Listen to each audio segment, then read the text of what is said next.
রোববার দক্ষিণ কলকাতার গাঙ্গুলি বাগান থেকে শুরু হয় মঙ্গল শোভাযাত্রা। সেখানে সামিল হয় সব ধর্মের বাঙালি সংস্কৃতি মনা মানুষ। রাস্তায় বর্ণিল আলপনার ওপর শোভাযাত্রা এগিয়ে চলে যাদবপুর বিশ্ববিদ্যালয় পর্যন্ত।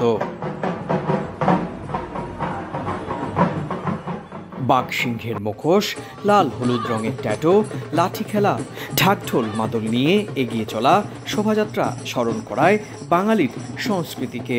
পশ্চিমবঙ্গে একটা বৈশাখী উৎসবে আমি থাকতে পেরেছি, এটা একটি আনন্দের ব্যাপার। বাঙালির ঐতিহ্যের মধ্যে, সংস্কৃতির ঐতিহ্যের মধ্যে সম্প্রীতির বার্তাটা বড় বার্তা। খুব ভালো লাগলো শোভাযাত্রায়, বা ছোট ছোট বাচ্চারা হেঁটেছে, অংশগ্রহণ করেছে, ভীষণ ভালো লাগলো। সবাইকে শুভ নববর্ষ, নতুন বছর সবার খুব খুব খুব ভালো কাটুক। বাঙালির যে এক হয়ে থাকবার প্রবণতা, এইটাকে যেন কেউ বাইরে থেকে সে ভাঙবার চেষ্টা করতে না পারে। 1, 2, 3 ঢাকায় জমি জিতে নিন 100% ক্যাশব্যাক সহ 20 কোটি টাকার পুরস্কার।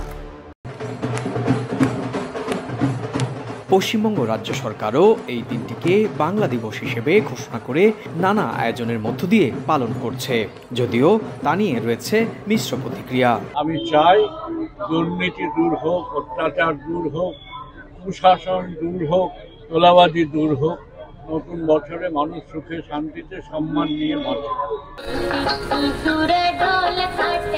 ভাষা ও চেতনা সমিতির পক্ষ থেকে কলকাতার একাডেমি অফ ফাইন আর্টস প্রাঙ্গণে নেওয়া হয় দিনব্যাপী বাংলা বর্ষবরণের নানা কর্মসূচি। সুব্রত আচার্য, সময় সংবাদ, পশ্চিমবঙ্গ, ভারত।